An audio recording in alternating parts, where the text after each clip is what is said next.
everyone. Hello, my name is Duma, and you're once again welcome to the Akwaaba Podcast. Today we have an amazing woman, superwoman, Wonder Woman with us. And you know how we do it here. I'm not going to say anything. She's going to introduce herself. She'll tell us everything we need to know about her favorite food, her favorite color, everything. So yes, tada!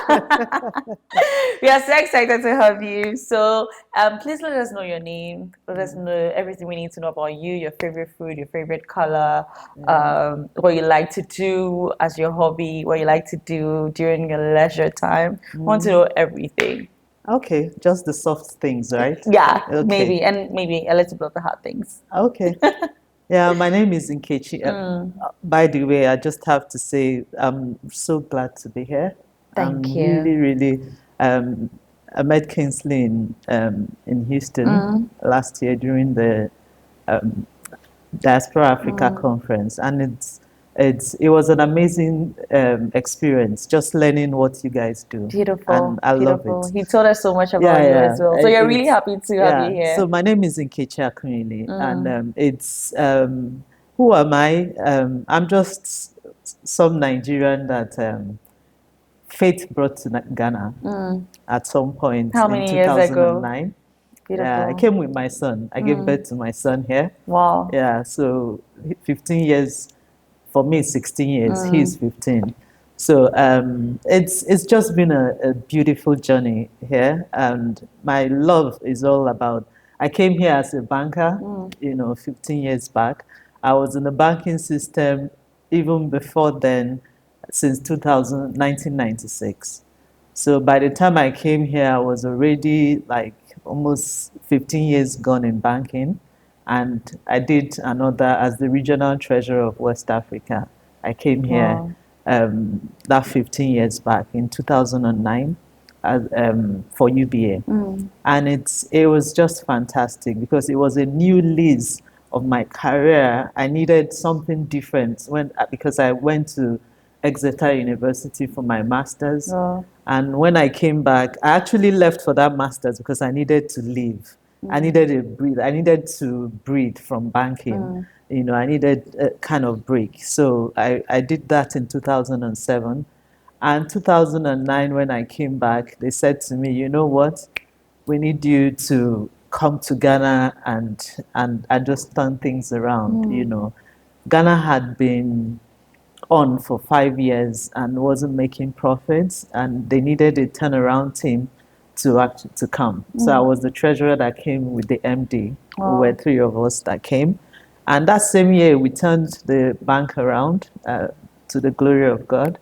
And we loved Ghana. So we made our first profits in 9 months after 5 years of existence. So it was quite a milestone achievement. So I'm not mistaken when I say Wonder Woman. Yeah.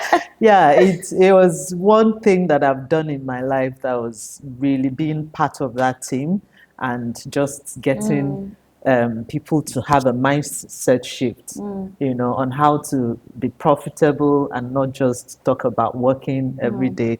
It was an amazing time. So I enjoyed every bit of it. So I've been in Ghana since then. I'm now a Ghanaian. Really? I was sworn in June 7th last year. Do you have a Ghanaian name or something? Hey, Ama. With So double that's M. I have an Ama supposed as to a be. friend and she keeps telling me it's Ama with double M. So Really? I took after her. Ama with double M. Were you born on Monday? No, No, Ajwa is... Yeah, Wait, I'm Ajwa is Monday. Ama is Saturday Saturday, born. yes. Ama is Saturday. I know that because that's how come I took Ama. So it's been a journey. I've had good labs. I've had family here. In fact, when I did a milestone, I turned 50 some years back. I won't tell you guys. You don't even look 50. Anyway. So yeah. So I took a gang of mine to Nigeria. And it was like they were like telling me we have to do Nigeria. We did Rwanda at some point, but they said this one we have to do Nigeria and experience the Nigeria this thing. So I took them to Nigeria and they had a blast. As you know, the Nigeria we party hard. So which part of Nigeria? Oh, Lagos. Lagos, It yeah. had to. It had to be because it's the closest, really. Yeah. So they had a lot of fun. So, and when you ask me what I like to do, travel is my thing. So, Wow. I have what we call an Africa Travel Club. We took a break from going anywhere, and we wanted to just explore Africa. Wow. And because I've also worked as a regional treasurer, I've done a lot of trips in. So I love Africa. It's an amazing, and that's how come I had this mind shift and some thing about me that says, we really are not getting the best from the continent, and we deserve a lot more. You know, why I'm doing what I'm doing now with businesses. Exciting, very Yeah. exciting. Just from your brief introduction, I already have so many questions I want to ask you just from that. So, Yeah. of all these African countries that you visited, which country would you say have made the most impact or has left the most impact on you? Okay. If I don't say Ghana, you people will take back your passport, right? Yeah. So yeah, here because they've given me everything that it took to take care. My son is the most important thing for me, by the way. So Oh, for me, I left my job because of him, because I needed to really take care of him. At a point when he was still young, and I was supposed to leave the country, and I needed, because I'm a single mom, I needed that balance. And Ghana has given me that balance for my son. So nobody can top that when it comes to this thing. But when it comes to business wise and all of that, Ghana has done well. And because I'm in the sustainable space, I yeah. loved Rwanda, because Rwanda is a place where you go to and you see people that are making an effort Yeah. to live sustainably. In Wow. fact, from the airport, you will hear we were asked to drop everything that is not biodegradable. Yeah. So if you're carrying any plastic bag or anything, you're asked Wow. to drop it. Like they will warn you even from the airport. That really got me, and I could see that when I got into the country. The cleanest I have seen Africa was in Rwanda, and that really blew my mind away. What we can do when we are serious to do something, and it was really something amazing to see. I mean, from I what you've loved it. shared about Rwanda, I can't wait to see it Oh, please myself do. because, I mean, thinking about the kind of the negative impact plastic is Yeah, yeah, creating in yeah. Africa and especially here in Ghana, you Tell see me. it all around. Sometimes Everywhere. I wonder, would it ever be possible? Seriously, when I went to, unless it has changed now, you could actually, on the main road, gullies, Yeah. sit in the gullies and have a chat. Wow. That's how clean that Clean country it is. is. So it was amazing. I couldn't believe I was in Africa. I mean, Yeah. in our language here in Ghana, right? I was about to say Africa, but now I can say Africa because I mean Rwanda is Yeah. living up to Yeah. the expectation. So I can no longer say Africa, but Yeah. like I can say for a fact that in Ghana, the word sustainability or the language sustainability is not here, is basically non-existent, right? You talk about sustainability and it's not our day-to-day life, like nobody is talking No. about it in any way. So We're yeah. talking about it. You can say we're not living it because there's an effort. I mean, I've gone into companies to do sustainable analysis on the way they should actually live, and just do an assessment of the way they do business, and then map out what they can do in the next 2 years to get there.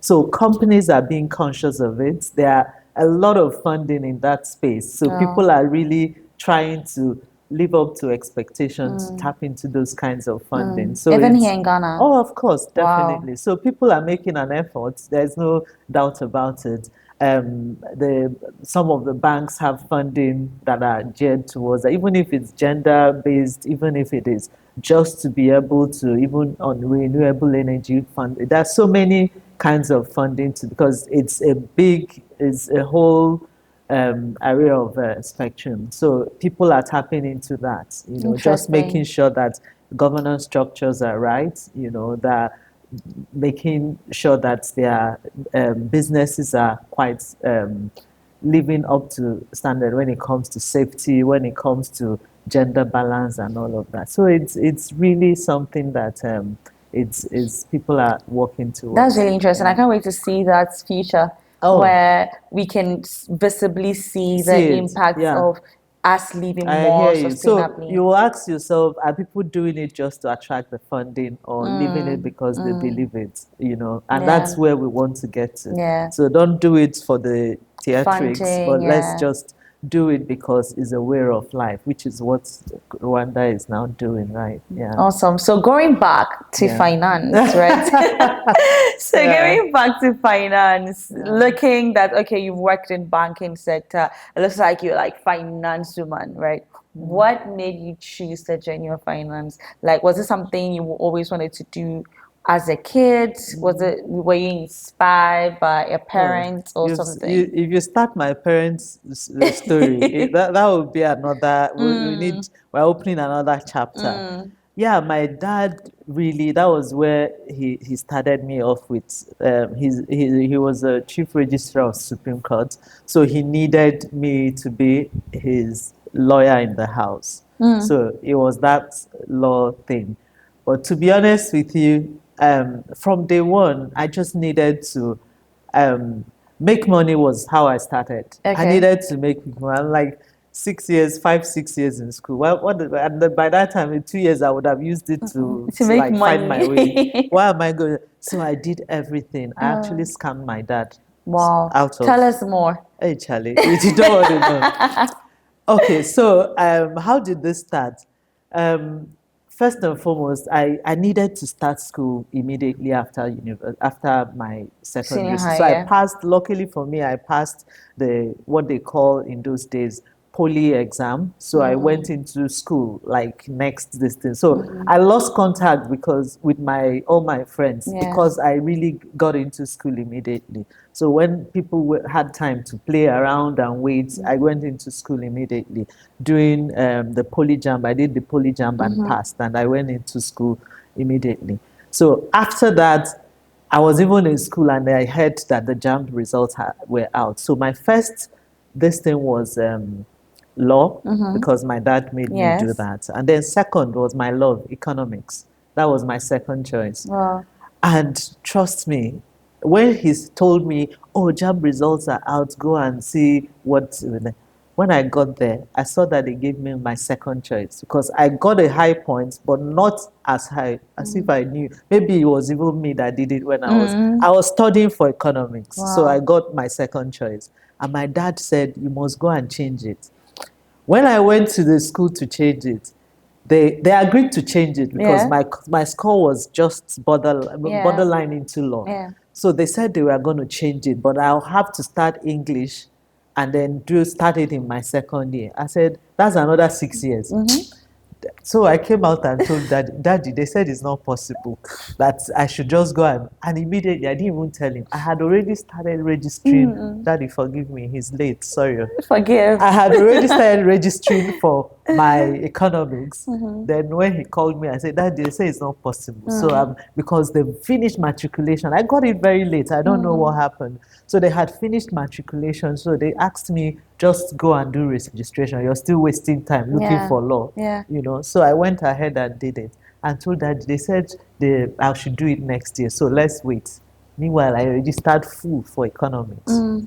So when next year came, he saw how passionate I was, and my dad, in as much as he wanted it, seeing me happy doing what I wanted, was actually more of it for me. I had to kneel down for my younger brother to say, "You're the only one left. We're six, so we're the last 5 and 6." So I said, "You're the only one left to do this law. You just have to do it for daddy because me, I've moved on because it was me. I was the hope for him, but I had already dashed that hope. So I had to beg my younger brother. Luckily, he was everything law. He was Wow. made for this thing. You should see him today just doing his thing. So I think it was just nature that balanced everything. And that was how I saw myself in the finance space. Yeah. As for banking, before you get there, it was the in thing then.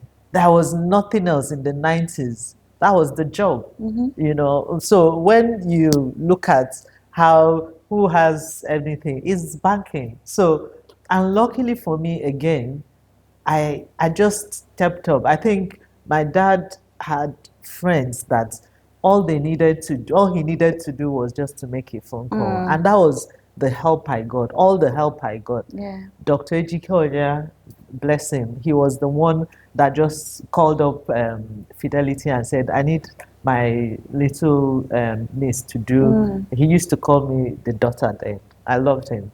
That he needed me to do youth service. And in Fidelity, the first person I worked with in that place said, I'm retaining her. Wow.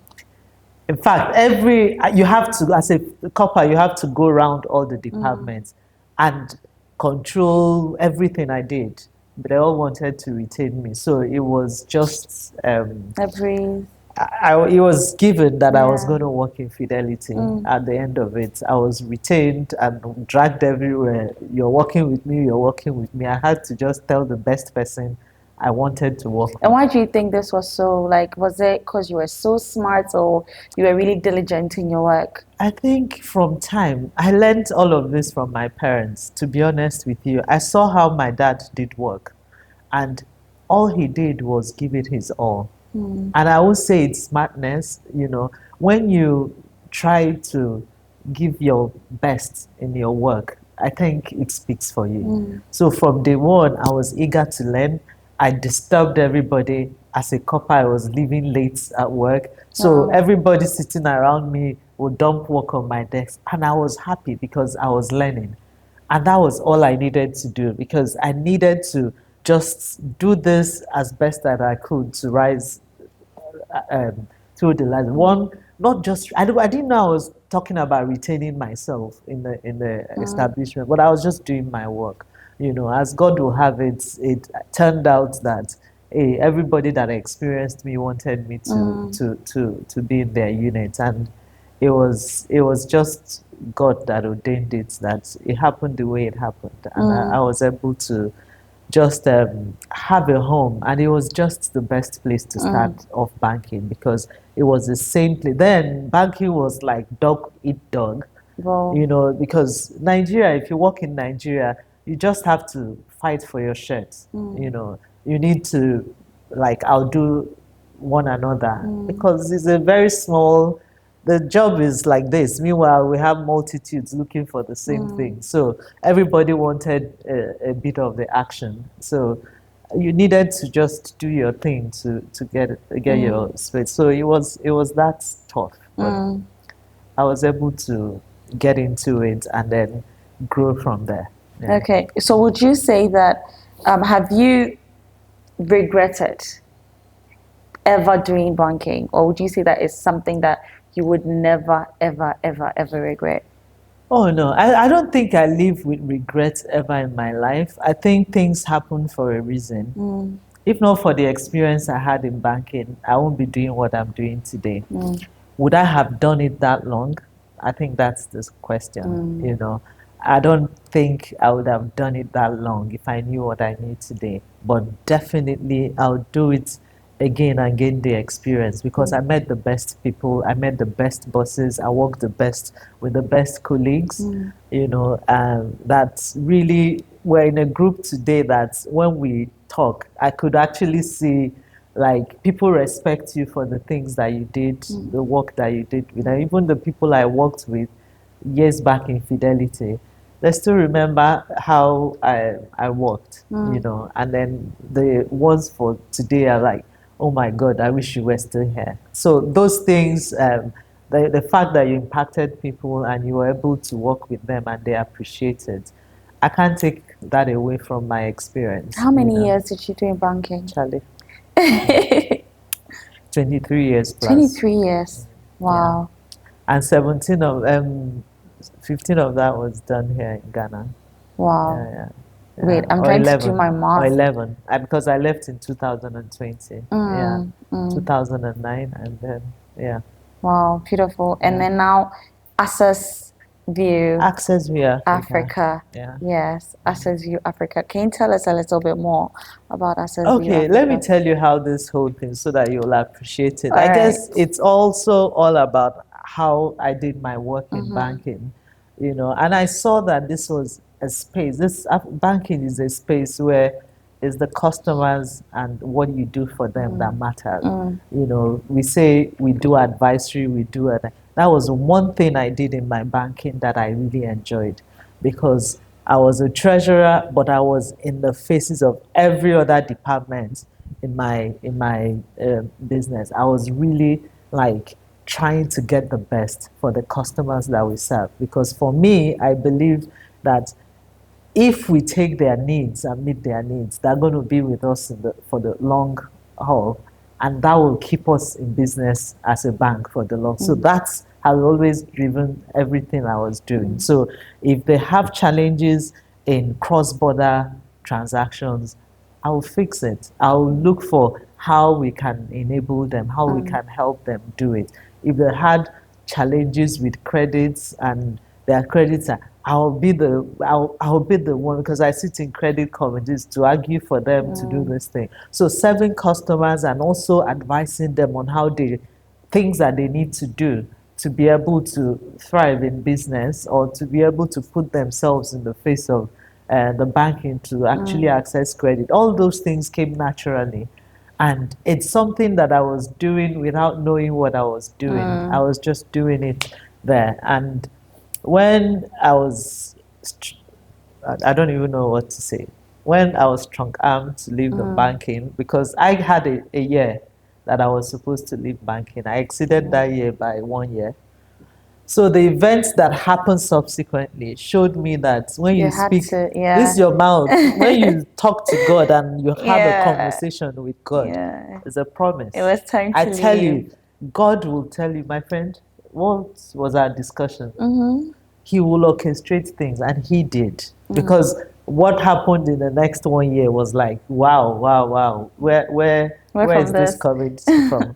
But I just at some point people didn't know. Even when I took the decision, some of my bosses were like, "Oh, we don't want you to leave. What do you want?" And I'm like, I think that time had already passed because we would have just got maybe God wanted it to happen the way it's happened. I don't think it's all about me anymore. It's all about what I want to do now. And I had that very strong passion to work with businesses, support with businesses, and see them actually thrive, help them to grow, and work with them through whether it's capacity building, whether it's access to markets, whether it's to operational efficiency and their processes, getting it right.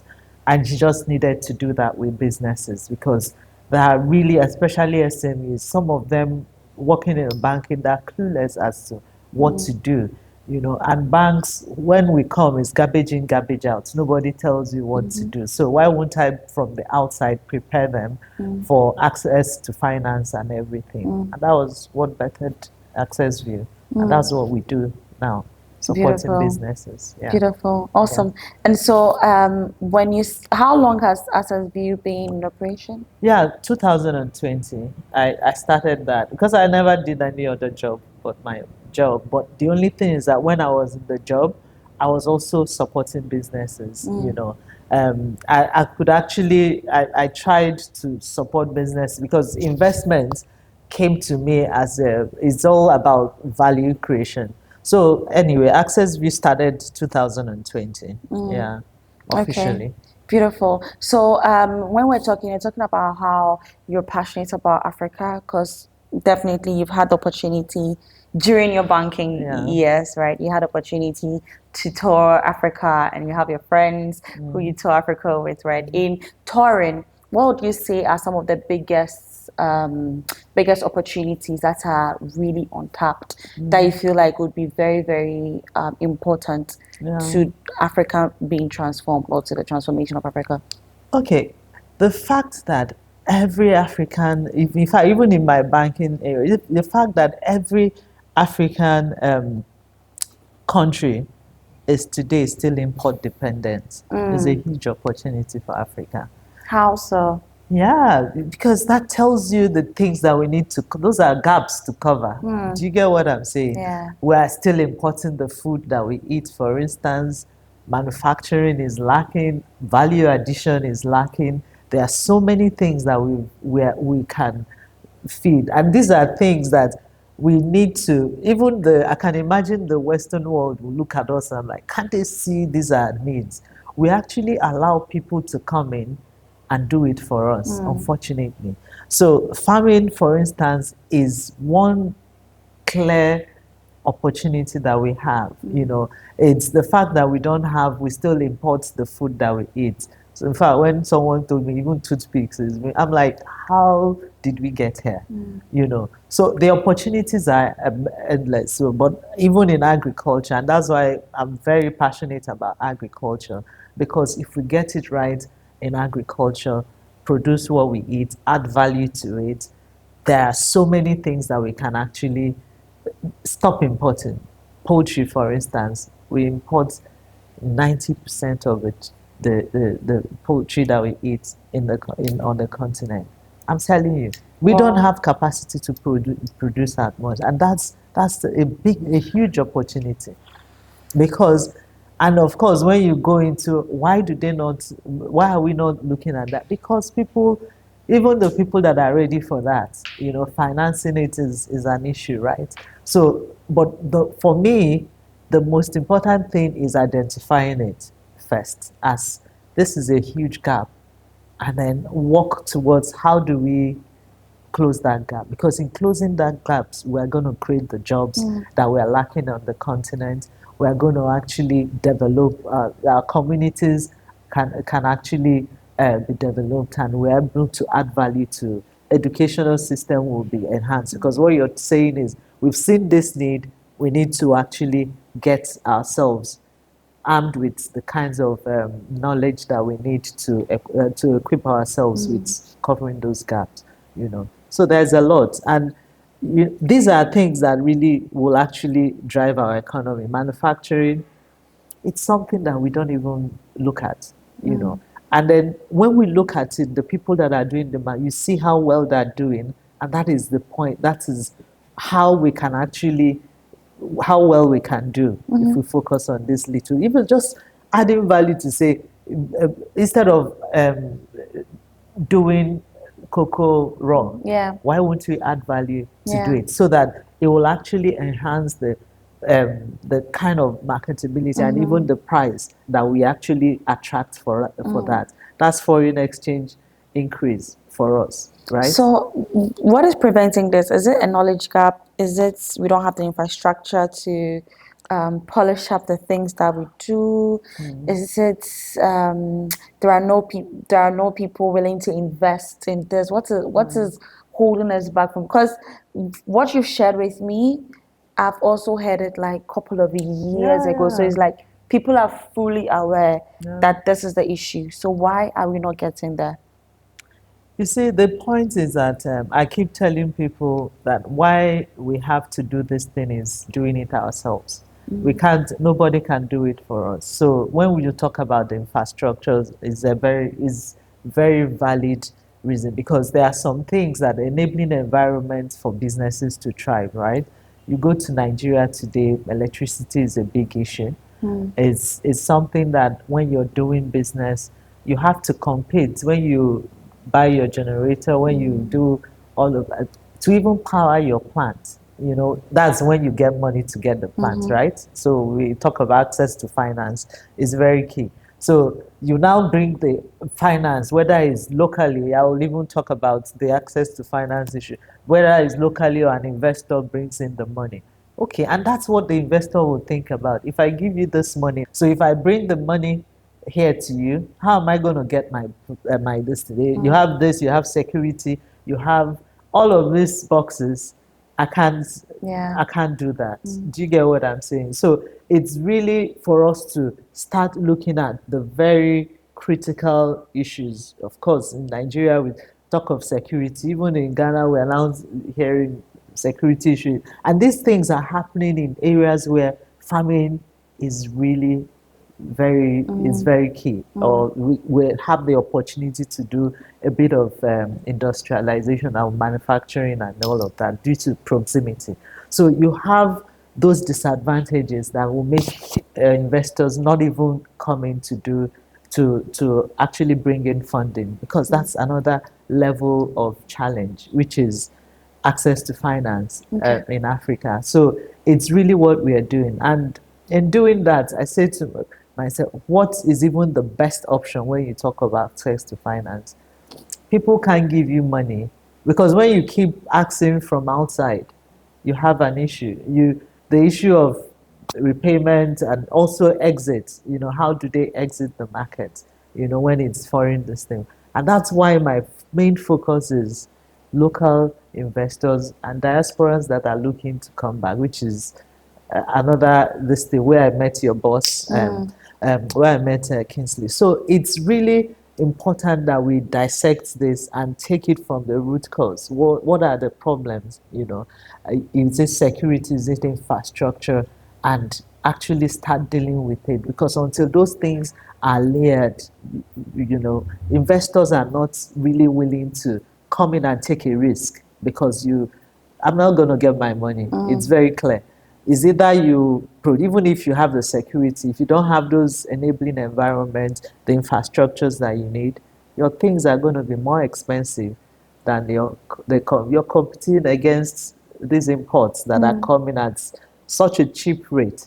So if you produce it locally at this level, people are still buying more. You can't compete with the global on a global space. So it's very difficult for us to invest in what we know that will not be profitable at the end of the day. So it's really a challenge. Now in Africa, we've seen the emergence of a lot of tech companies, right? There are a lot of tech companies coming up here and there, and I wanted to find out from you, right? Some of these tech companies are doing amazing, right? The product works, right? We are able to use it. We're able to use it amongst ourselves. Everything is running smoothly.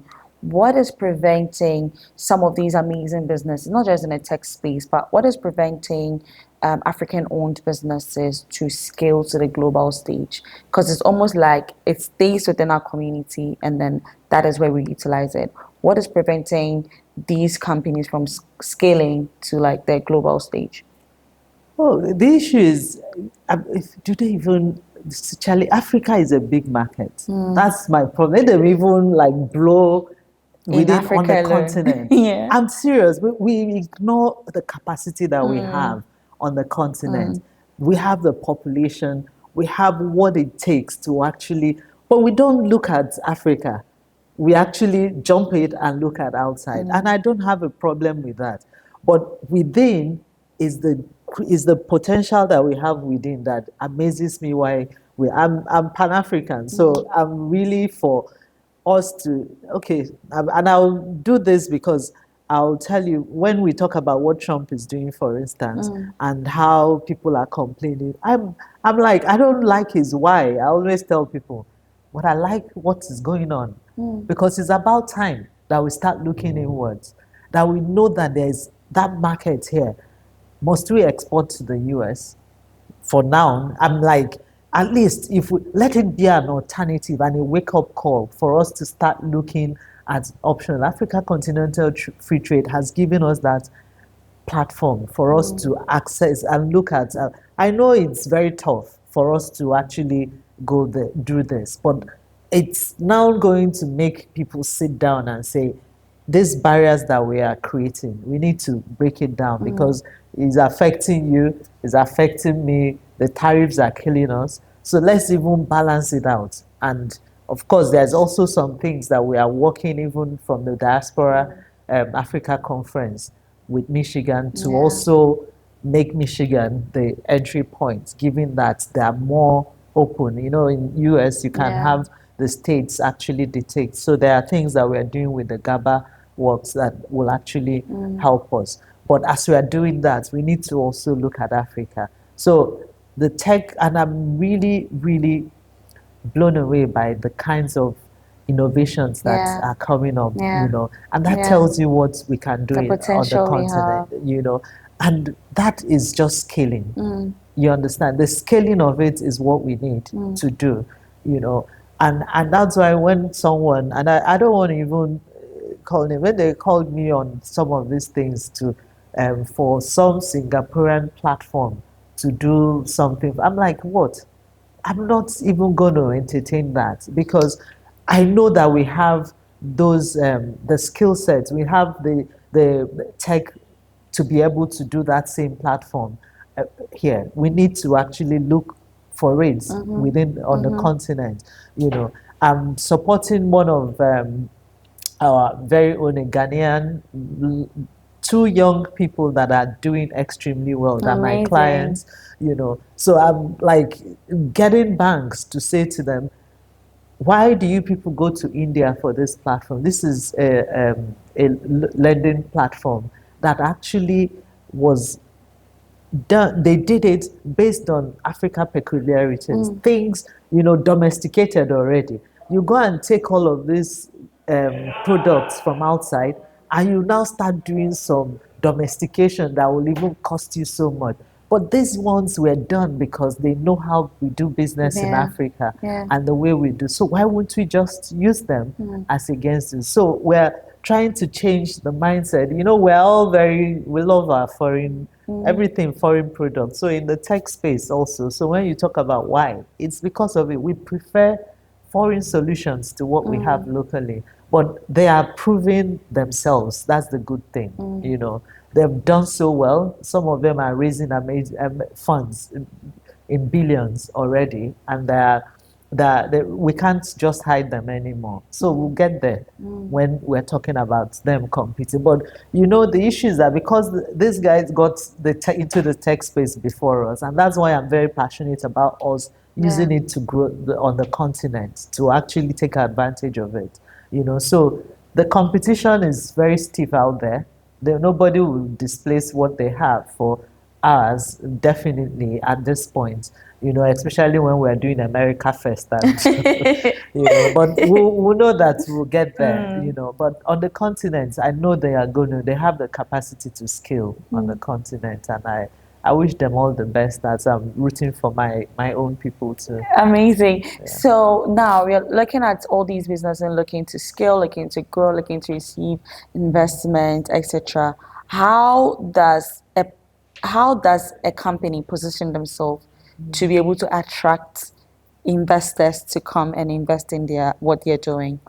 Okay, so that's one thing that businesses are still a work in progress on, because the issue is for you to first and foremost, an investor is looking at someone that is really is value. Is it what's the solution that you have? You've identified the problem, you need to package that problem and really have a sort of value that you're putting on the table, because once there's value on the table, that will come.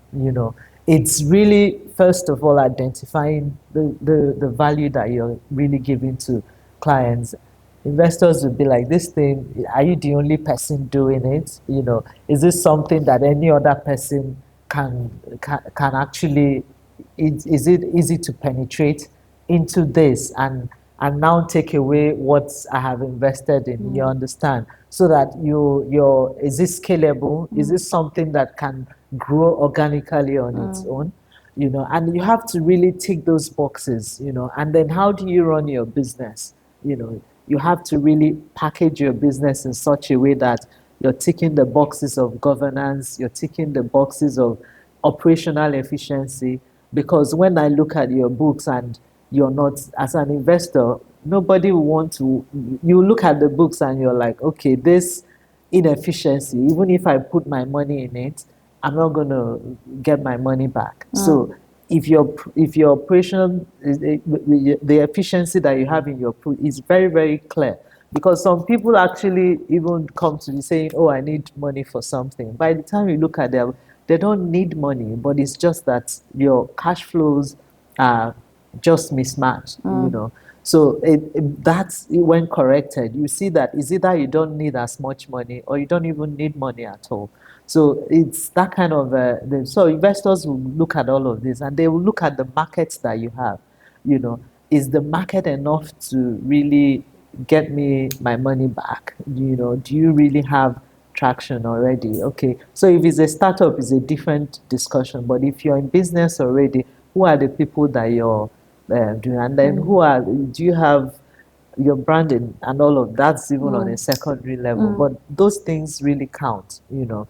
And then just your ability to even be very transparent in what you're doing and show people that you can be trusted is most important, you know, that this business that you're doing, no matter what, even when I have challenges, I'll put my this thing on the floor and say that I'll do my best to pay, you know, because that's more important because businesses can go through things, but it's really how you're able to your integrity, your credibility Yeah. that you say I can't even be found wanting in this because of tomorrow, because I need this support for the long term. That's very important. So Awesome. So yeah, we've been speaking about the investees. Let me put that that way, right? The yeah. people investees. Now we're talking about investors.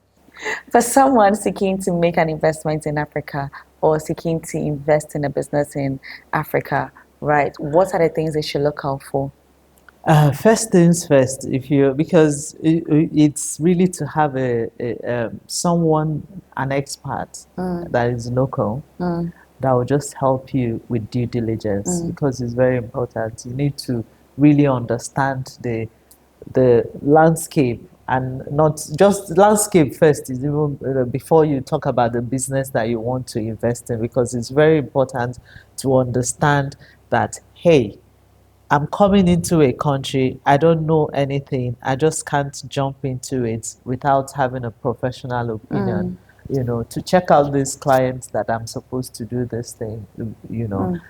So the regulatory environment, you need guidance on that. You know, how to navigate the terrain is very important for you. So you need to find that person that will help you to make sure that that due diligence is done on the clients, help you to understand what am I expected to, what's the regulatory, this thing, can I just bring my money in? How do I take it out? And what is possible in the environment? It's very important that you understand all of that before you even venture in. And then the businesses that you will even understand which businesses are even like can thrive in the place that I want to get into. You know, I can't just come into Ghana and just dabble into agriculture without finding out how does it work. You understand? If I'm doing this thing, what's the cost of this thing? I mean, what's the cost of the price of imported this thing of this in the country, so that I'll know if this is even a viable business for me to Yeah. come into. So that market intelligence you need to actually have before you take a decision that you're going to. And then of course the returns is very important to know exactly what the what it is that I'm going to get out of this, really. Yeah. Yeah. Talking to you right now, Yeah. yeah. Your confidence, your knowledge, your wisdom. God, I'm feeling so inspired. Thank, It's so amazing. thank you. I'm Thank you learning so so much. much. So I would like to ask you, how do you stay ahead of trends? Like, what do you do to make sure that you are always in the know of what is happening and what trends are happening? Um, I think when we were coming here, I was actually telling my son that I've not done enough. And it's just to let him know that where you think your mommy is, even she knows that she hasn't done well. And I mean it with all this thing, because I've worked in a place where I wasn't really, it's not a matter of, you need to actually be spurred to learn, you know, and learning is a continuous journey. If you pause it for 1 year, you've lost. There's a big gap that you've created. Oh. You understand? So it's very interesting that you ask this question, but it's something that we need to polish every time. So learning, opening your eyes. So we have this our internet today. What are we using it for? That is the question that I ask people every time. There are books that you read, but the journey mixed with that knowledge that you get from books will actually take you places, because it's good to read all of these things, but it's how you're applying it, the actions that you're taking, really that matters. I get overwhelmed sometimes by the things I'm supposed to know that I'm yet to even know, to be honest with you. If you understand how the world is moving, you know that you can never say that you know enough. You understand? So acquiring knowledge, and I wish the children of today will actually start it early enough so that you know that, hey, this thing, it's like there's, because the internet has made it like when you pick this, you won't even finish it, and And another another thing will come. information is Exactly, there coming. is information over everywhere, and consuming it to know the right ones to consume is very important. Just to stay focused on what am I trying to grow, which line am I trying to grow, and then you just stay focused on that, because if not, you're drawn all over the place, and you get your, it's just to, like we say, having a purpose that should drive you. So I'm focused on the businesses that I work with, and just helping them to be better and thrive is my focus. So on that link. Beautiful. Beautiful, Yeah. amazing. And with your about 30 years, right? So you did banking for like 20 plus, Yeah. and then now there's Yeah. Access View for Access. like 5 years now, right? You've impacted so many businesses, you've come across so many founders, and so many, you've created so many relationships as well. And I would like to ask you, what has been one of the most inspiring moment for you in your career so far? Oh, I would say my banking career, whenever I hear people actually commend my dedication, in fact, I tell you, the day I left my bank and I had the entire management of the bank give me a plaque, like Wow. is in my sitting room today, with all the Adinkra symbols that described who I was and all of that. That got me. That got me. Explaining what each of those Adinkra symbol was for me, and it's mind blowing how your colleagues view you, which you never even thought. The nice words that were said that day actually made me understand that, yeah, people said, oh, you just keep working like you're doing, what will you do? But you're doing it because you love to do work, and here is the result. So it was quite heartwarming just seeing that happen. But post UBA, a lot of things happened in UBA, recognition and all of that. Just knowing that not just hard work, diligence in what Yeah. you do Yeah. really counts, because I did my work like I tell people, work like you're the boss of the unit that they gave you. I'm not just a staff.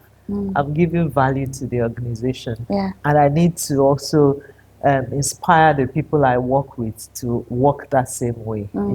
Just doing that, and also even seeing people that they've left banking even before me still talk about me inspiring them. It's really phenomenal. I just love just hearing that I wasn't just working, I was also, people were watching, and just people maybe acted based on what what I did, So it was quite life changing. And then after work, a lot of businesses that I've worked with, and I think there was one that I after working, like I told you, I made that client realize that, hey, you don't even need to take money. What we need to do here is just arrange this. Wow. And it was, and just to help them talk to banks, work with banks for them, and get them to change, whether it's the charges and what they're supposed to do that they were not doing. It's quite. I've changed the way the woman does business today. That's a lot for me. Yeah. Beautiful, Yeah. beautiful. We are almost coming to the end of our Oh, conversation. I've been thank you. enjoying so much. I've learned so much. Thank I you. didn't even realize that our time was going, Yeah. right? So, Access View, right? Access View Africa. What is the vision for Access View Africa in in the next decade? Okay, so I'll take it on a quarterly basis. For my vision is really impacting in at least in a year. I have 3 clients per quarter that we've actually impacted in. So if I'm going by 3 quarters or 4 quarters in a year, we are talking about at least doing up to 12 or 9, depending on how you look at it, clients. And I'm talking about clients that we've actually helped to lift from where they are and scale them to whether they're doing exports, whether they're doing production, just help them to have set up their business in such a way that they will thrive. They're going to have that capacity to be able to do what they want to do. Capacity building for them, access to markets, open up markets because they are positioned. Because of this, I've partnered with a lot of people because me collaboration is what does it for me. So if I want to impact it, you can't do everything alone. So you're talking about bringing people that will support, putting them in positions that will actually support them. So am I talking about what I'm looking at doing with GEPA, for instance, that look at exports, is to bring the exporters together and make sure that we are competing on a global scale when it comes to. So if I pick 3 companies from there, it's enough for me to actually focus on them, get them to where they should be, and then their businesses. We're working with 2 clients now that we are really trying to get to that level. One in the snail, one in the. There are so many things that is going on. So, and I'm opening them up to other collaborations for them because it's building that ecosystem that will help them. So when I'm looking at them, I'm looking at, come on, this thing you're going to spend money to do, someone has done it already. Why don't we plug into that and you leave that for the person to do? Yeah. And that will make you stronger. Yeah. That's what we don't do in Africa. And that's what I try to do with the businesses, just identifying how they can also work within an ecosystem to thrive. All right. So if you have one business advice or one advice to give an entrepreneur who is looking forward to making an impact in Africa, what advice would it be? So the most important thing for me, because most people that they need financing, that's the point.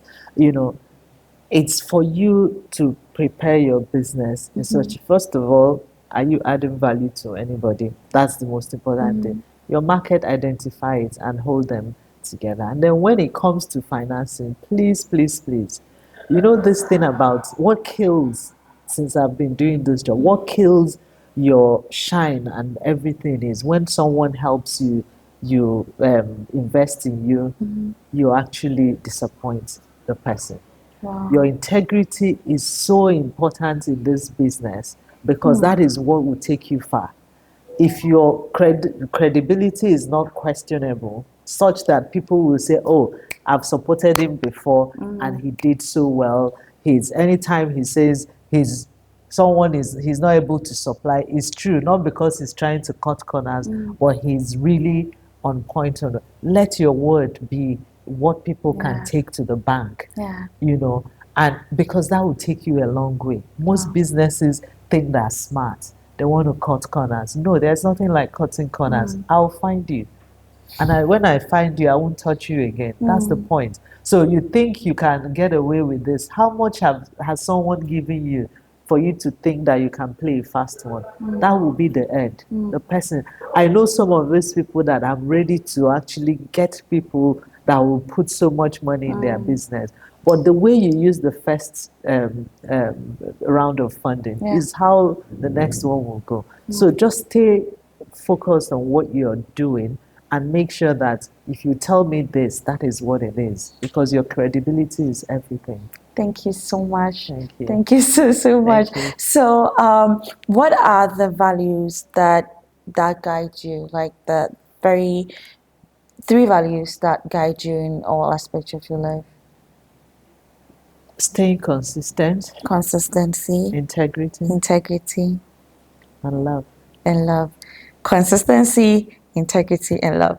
Consistency, integrity, and love. All right. So I'm never going to forget that. Thank you so much. That is something that I'm taking personally for myself.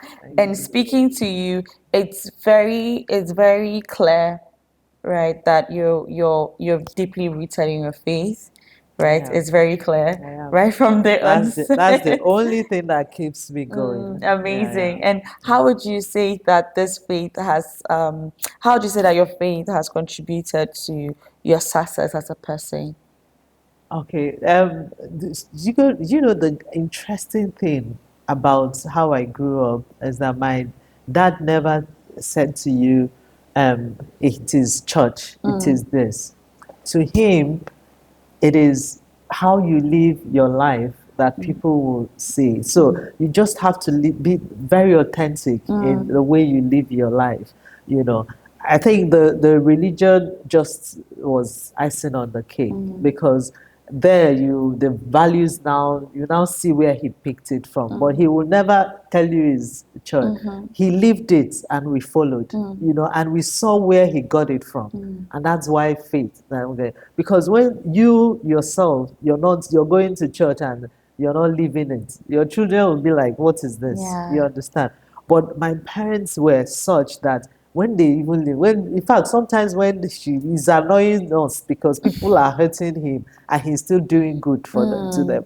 And why he said, well, if they want to actually treat me badly, it's to their own peril. And those people today, they are the ones actually speaking for them. That, you know, so I saw that paid off, you know, and that's the only way you can live your life. And he lived it because he believed in the true sense of it, that God has created each and every one of us with our various identities, and he needs to respect that. The way my parents respected house helps, I used to be like, are you the one paying them? And it was such that they never, in the house where we are, I had time to sweep, to wash plates. Meanwhile, I had like almost like 10 house helps in the house.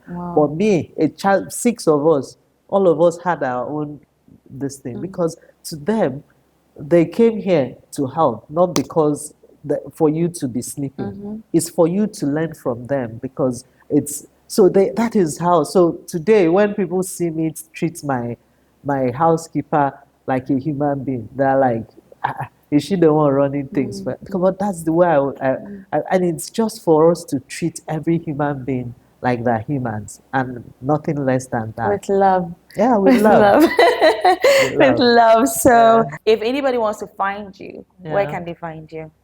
Okay, I'm quite active on LinkedIn, Nkechu Akunyili on LinkedIn, and then on Instagram at real Nkechu Akunyili, because there are so many. There are plenty Nkechu Akunilis. So I had to put at real Nkechu Akunyili on Instagram. Awesome. Thank you so much. Thank you, Madam Nkechi. Thank you so much. It much. was so nice getting not very active on LinkedIn, but I'll get there. My son is dragging me. Really? Actually, it's not easy. This keep it up. I can't. It's not easy. It's not for the faint-hearted at all. I'm like, you know what? Let's keep making impact. We'll get there. You know, but it's a good one, because the social media tells your story, right? That's true. It's something that that's true. And your story is worth sharing to like thousands and millions of people. Thank you so much. Thank you. Thank you, guys. Thank you, everybody, for joining us today. I know that you learned something, and like I said, we have consistency, integrity, and love. And we are moving out of this podcast with these three things in our mind forever. It's staying. Now follow Akwaaba app, Akwaaba.app on all social media platforms, X, Facebook, LinkedIn, TikTok, etc. If it's a social media platform, we are there. Threads, we are there. Akwaaba.app. Thank you for watching us and catch you again next time. Bye. Bye.